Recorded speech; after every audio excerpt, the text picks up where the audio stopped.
જય શ્રી કૃષ્ણ સ્ટુડન્ટ્સ, આજનો આપણો ટોપિક હાઇડ્રોજન પરમાણુના રેખીય વણપટ અને તેના ઉપરથી વિવિધ પરમાણુ અવસ્થાઓ વચ્ચેની સંક્રાંતિથી ઉત્સર્જાતા પ્રકાશની તરંગ લંબાઈના સૂત્રો. ઘણી બધી તરંગ લંબાઈઓના સૂત્રો આપણે શોધવાના છે, અલગ અલગ તરંગ લંબાઈઓના, જેમ કે લાઇનમન છે, બાર્મર છે, પાસ્ટન છે. ઓકે, આ ટોપિક ડિસ્કશન કરતા પહેલા તમારે આગળના વિડિયો જેમ કે બોહરની ત્રિજ્યા અને ઊર્જાના સમીકરણ તેમજ બોહરના અધિતર્કો ના સૂત્રો તમને એના અધિતર્કો ખ્યાલ આવવા જોઈએ. ઓકે, તો પહેલા એ વિડિયો ના જોયો હોય તો પહેલા એ જોઈ લો, પછી આ વિડિયો તરફ તમે આવજો. ઓકે, આજના ટોપિકમાં મોસ્ટ ટાઈમની સૂત્ર તરંગ લંબાઈનું લેમ્ડાનું સૂત્ર તમારે તારવવાનું છે અને એના પરથી અલગ અલગ શ્રેણીની તરંગ લંબાઈઓ ના સૂત્રો આપણે તારવશું, જે તમારે એમસીક્યુ માટે ઘણા ઇમ્પોર્ટન્ટ છે. ઓકે, તો હાઇડ્રોજન પરમાણુના વણપટમાં તરંગ સંખ્યાનું સૂત્ર, તરંગ સંખ્યા પણ કહે છે તરંગ લંબાઈને, એ તારવવા માટે તમારે ત્રીજો અધિતર્ક, બોહરનો ત્રીજો અધિતર્ક માઇન્ડમાં હોવો જોઈએ. જેમાં આપણે ભણ્યા હતા કે ઇલેક્ટ્રોન એક કક્ષામાંથી બીજી કક્ષામાં સંક્રાંતિ કરે ત્યારે ફોટોન ઉત્સર્જિત કરે છે, ઊર્જાનું ઉત્સર્જન કરે છે પણ ફોટોન સ્વરૂપે. ઓકે, એટલે કે વધારે ઊર્જામાંથી ઓછી ઊર્જા તરફ થાય ત્યારે આપણે ઇક્વેશન લખ્યું હતું બોહરના ત્રીજા અધિતર્ક પરથી EI minus E of K is equal to h nu. E f પણ લખે છે, આ પ્રારંભિક જ્ઞાનથી અહીં K પણ લખે છે. ઓકે, ડઝન્ટ મેટર, ખાલી સૂત્રમાં જ્યારે કિંમત મૂકો ત્યારે લખતા ધ્યાન રાખવાનું. ઓકે, આ તમારું મેઇન સમીકરણ ત્રીજા અધિતર્ક પરથી. એના પહેલાના વિડિયોમાં આપણે ઊર્જાનું સમીકરણ તારવ્યું. ઊર્જા, કુલ ઊર્જાનું સૂત્ર E is equal to minus pi m z square e raised to 4 upon 8 n square h square epsilon 0 નો સ્ક્વેર. કુલ ઊર્જાનું સૂત્ર E of કુલ નેટ જેને કહેવાય. ઓકે, તો I કક્ષામાં અથવા K કક્ષામાં આપણે ઊર્જાના સમીકરણો મૂકીએ તો શું થાય? તો કઈ નહીં, સેમ સમીકરણ E of I માટે minus pi m z square e raised to 4 upon 8 n I નો સ્ક્વેર h સ્ક્વેર epsilon 0 નો સ્ક્વેર. સેમ વસ્તુ K માટે, K કક્ષા માટે E of K is equal to minus pi m z square e raised to 4 upon 8 n K નો square h square epsilon 0 નો square. Okay, કુલ ઊર્જાનું સમીકરણ થયું. આજમાં કઈ નહીં, ખાલી ચેન્જીસ શું છે? n of I અને n of K. હવે આ બંને સમીકરણ આની અંદર મૂકતા, સમીકરણ 1 ની અંદર મૂકતા તો શું મળે? અહીંયા હું z બરાબર 1 લઈ લઉં છું હાઇડ્રોજન માટે. દેખો, E of I અને E of K ની કિંમત સમીકરણ 1 માં મૂકતા શું થશે?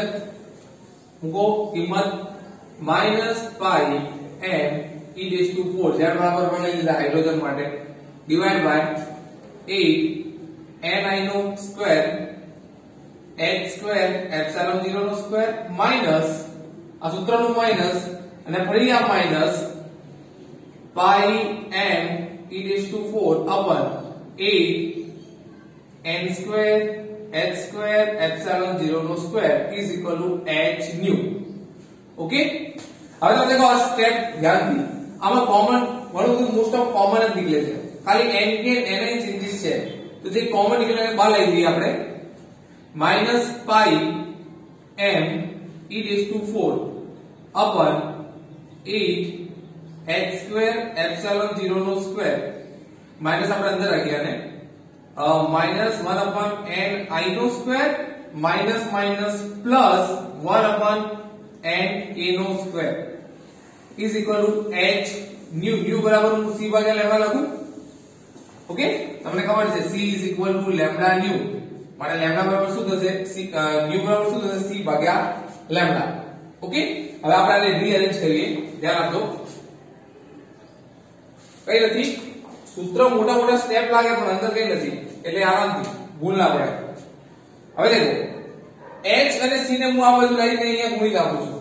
h અને c ને અહીંયા આપણે તરંગ સંખ્યા તરંગ લંબાઈનું સૂત્ર જોઈએ છે એટલે 1/λ કરતા રાખું છું અને h અને c ને અહીંયા મેં નીચે ગુણી નાખ્યા તો શું થાય માટે 1/λ is equal to h c ને નીચે ગુણી જશે એટલે pi m e raised to 4 upon okay 8 h અહીંયા ગુણાઈ ગયો નીચે એટલે h નો ઘન c નીચે આવશે એટલે c epsilon 0 નો સ્ક્વેર ઓકે ઇન બ્રેકેટ આ પ્લસ વાળું હું આગળ લઈ દઉં 1/n k નો સ્ક્વેર minus 1/n I નો સ્ક્વેર ઓકે માટે 1/λ is equal to દેખો આખું પદ જે છે એ અચળ પદ છે તમે દેખો તો એના બરાબર હું r લખું છું r 1/n k નો square minus 1/n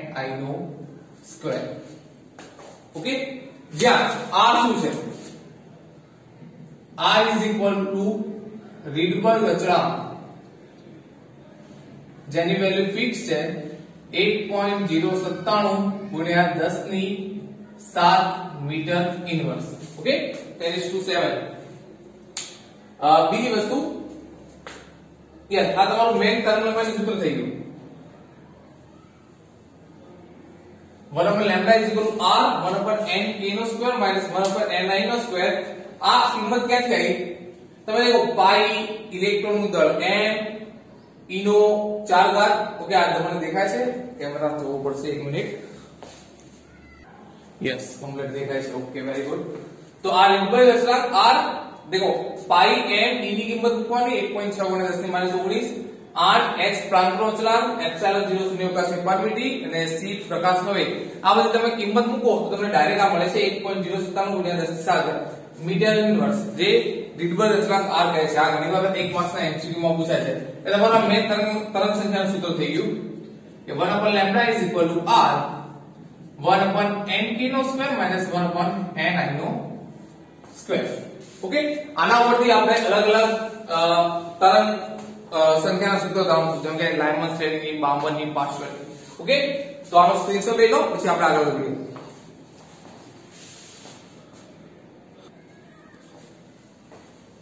okay main તરંગ લંબાઈનું સૂત્ર 1/λ is equal to r 1/n k નો સ્ક્વેર -1/n I નો સ્ક્વેર હવે પ્રથમ શ્રેણીની તરંગ લંબાઈ લાઇમન શ્રેણી માટે દેખો ધ્યાન આપો MCQ માં બી કઈ રીતે પૂછાય છે બધું અહીંયા ક્લિયર થઈ જશે ટેક્સ્ટબુક માં આપેલું નથી મહત્તમ ન્યૂનતમ માટે શું પરંતુ ક્લિયર આપણે અહીંયા કરી નાખીએ સાથે સાથે સૌપ્રથમ પહેલી લાઇમન શ્રેણીની તરંગ લંબાઈ માટેનું સૂત્ર છે 1/λ is equal to r k ની જગ્યાએ n k ની જગ્યાએ 1 નો સ્ક્વેર -1/n I નો સ્ક્વેર જ્યાં ni is equal to 2 3 4 up to dash dash dash dash okay તમને એમ છે કે લાઇમન શ્રેણી માટે પ્રથમ તરંગ સંખ્યાનું સૂત્ર તારો લાઇમન શ્રેણી માટે ધ્યાન આપજો ખાસ MCQ માં ખાસ ઇમ્પોર્ટન્ટ છે એટલે લાઇમન શ્રેણી માટે પ્રથમ તરંગ સંખ્યાનું સૂત્ર આપો તો આ તમારું લાઇમન શ્રેણીનું સૂત્ર થઈ ગયું 1/1 નો સ્ક્વેર -1/n I નો સ્ક્વેર હવે પ્રથમ માટે પૂછ્યું હોય તો દેખો પ્રથમ અહીંયા ક્યાંથી ચાલુ થાય છે n is equal to 2 થી તો તમે 2 થી મૂકશો એમ પૂછ્યું હોય કે લાઇમન શ્રેણીની બીજી તરંગ સંખ્યા માટે તો બીજી એટલે આ ફર્સ્ટ અને સેકન્ડ એટલે અહીંયા n is equal to 3 તમે મૂકીને જવાબ આપશો પછી આ તફાવત ને ગુણોત્તર શોધવાનું પૂછે છે ઓકે હવે શું ધ્યાન આપજો ચલો તમને એમ પૂછી લે કે લાઇમન શ્રેણીની મહત્તમ તરંગ લંબાઈનું સૂત્ર તારો તો શું કરશું મહત્તમ માટે અહીંયા શું મૂકશું તો તરત એના પછીનું ધ્યાન રાખજો ભૂલ ના થાય મહત્તમ માટે પૂછે તો ni બરાબર તમારા 2 આવશે અને ન્યૂનતમ માટે પૂછે તો ni બરાબર ઇન્ફિનિટી આવશે એટલે આ પદ 0 થઈ જશે ઓકે આ MCQ માટે ખાસ કોઈ પણ શ્રેણી માટે પૂછે દેખો આપણે એના પછીની લઈએ બીજી નંબરની તમને વધારે ખ્યાલ આવે સેકન્ડ છે બામણ શ્રેણી માટે બામણ શ્રેણીની તરંગ લંબાઈ માટે સૂત્ર છે 1/λ is equal to r 1 upon અહીંયા 1 ના સ્ક્વેર આવી ગયા.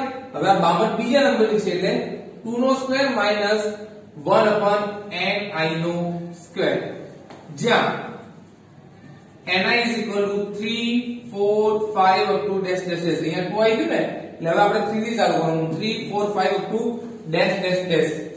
મહત્તમ માટે પૂછે કે 52 શ્રેણીની મહત્તમ માટે તો ni બરાબર તમે એના તરત પછીના 3 લેશું, અને ન્યૂનતમ માટે પૂછે તો ni is equal to infinity, એટલે કે આ પદ 0 થઈ જશે. ઓકે, પ્રશ્ન એવો હોય કે લાઇમન શ્રેણીની ત્રીજી સંખ્યાના તરંગ લંબાઈનું સૂત્ર તારવો, તો ત્રીજી માટે અહીંયા શું લેશો તમે? તો દેખો આ તો મેઈન સૂત્ર છે 1/2 નો સ્ક્વેર. હવે તમને ત્રીજી માટે પૂછ્યું છે એટલે ત્રીજી માટે લખ્યા છે આ 1 2 અને 3, એટલે ત્રીજી માટે પૂછે તો એને બરાબર તમે અહીંયા 5 ફૂટ કરશો. બે તો અહીંયા આવી ગયા, પછી 3 4 અને 5, 5 એ તમારી ત્રીજી કક્ષા થઈ. ખબર પડી? ઓકે, હજી એક જઈએ જે તમને વધારે ખ્યાલ આવશે. લાઇમન 52 ને થર્ડ વન પાસવન શ્રેણીની તરંગ લંબાઈ માટે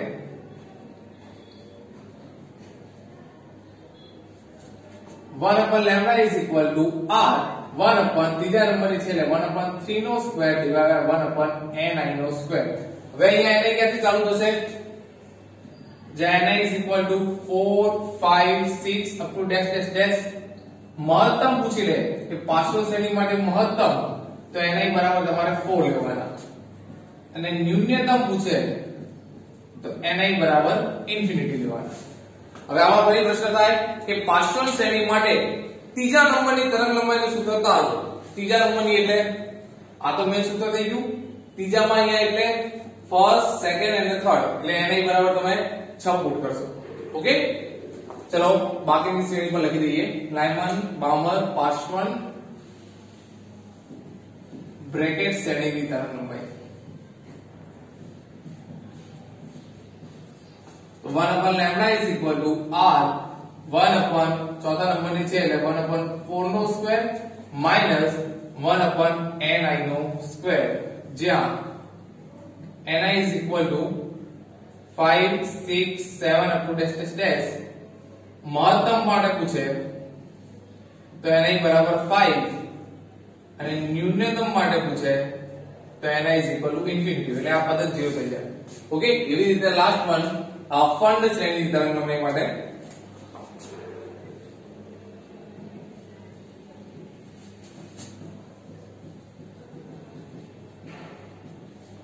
1 upon lambda is equal to r 1 upon 5 square minus 1 upon ni નો સ્ક્વેર, જ્યાં ni is equal to અહીંયા ક્યાંથી ચાલુ થશે?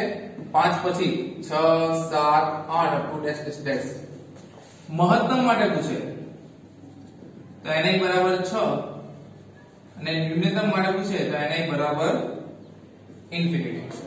ઓકે, બરાબર. એક તરંગ લંબાઈનું સૂત્ર આવડે તો બાકીના એના ઉપર ડિપેન્ડેન્ટ જ છે. ઓકે, એક ખાલી થીમ મગજમાં બેસી જવી જોઈએ, ગોખવાની નહીં આવશે. લાઇમન પૂછી છે, લાઇમન એટલે પહેલી 1 upon 1 નો સ્ક્વેર 1 upon ni નો સ્ક્વેર 2 3 4 થી ચાલુ થાય છે. હવે લાઇમન શ્રેણીમાં ત્રીજી પૂછી લે, ત્રીજી એટલે ક્યાંથી શરૂ થયું? 2 3 4 એટલે ફર્સ્ટ સેકન્ડ થર્ડ, એટલે ni બરાબર તમે 4 મૂકશો. આ વસ્તુ ખાલી માઇન્ડમાં આવવી જોઈએ. બીજું ઘણી વાર એમ બી પૂછી લે છે કે પાર્શિયલ શ્રેણી માટે, માન લો કોઈ પણ શ્રેણી માટે પાર્શિયલ શ્રેણી માટે h બીટા ની તરંગ લંબાઈનું સૂત્ર શોધો, h આલ્ફા નું શોધો. તો એ પણ કઈ બધા વિશેષ છે નહીં. માન લો કે અહીંયા પાર્શિયલ માટે આ સૂત્ર કોમન 1 upon 3 નો સ્ક્વેર માઈનસ 1 upon ni નો સ્ક્વેર. તો એના પછીની તરત એટલે કે 4 5 6 તે સિક્વન્સમાં ચાલતો આવે. h of alpha, h of beta, h of gamma, h of delta. એટલે તમને બાયચાન્સ ને પૂછી લે કે પાર્શિયલ શ્રેણીમાં ગેમા નંબરની તરંગ સંખ્યાનું સૂત્ર શોધો, તો ગેમા એટલે 1 સેકન્ડ અને થર્ડ, એટલે n બરાબર 6.1. ઓકે, આલ્ફા માટે 1, બીટા માટે 2, ગેમા માટે 3 અને ડેલ્ટા માટે 4. 4 સુધી પૂછે, વધારે નહીં પૂછે. અમુક વાર ટ્વિસ્ટ કરવા માટે છે કઈ નહીં. તમને એમ પૂછ્યું હોય કે ફંડ શ્રેણીની બીજા નંબરની તરંગ લંબાઈ શોધો, તો ફંડ શ્રેણીનું સૂત્ર આ જ. બીજા નંબરનું એટલે ફર્સ્ટ અને સેકન્ડ, એટલે તમે ni બરાબર 7 મૂકો. એમ ના પૂછ્યું ને એમ પૂછે કે ફંડ શ્રેણી બીટા શ્રેણીની તરંગલંબાઈ માટે શોધો તો બીટા એટલે 2 જ આલ્ફા અને બીટા બીજા નંબરનું એટલે ni બરાબર 7 ધેટ્સ ઇટ ઓકે આના ઘણા બધા MCQ છે તો આનો સ્ક્રીનશોટ લઈ લો અને તમારા મેમરી કાર્ડ માયના મેમરી કાર્ડ ની અંદર સ્ટોર કરી દો ઓકે એના પછી આપણે દાખલા વિશે ડિસ્કશન કરશું ઓકે જય શ્રી કૃષ્ણ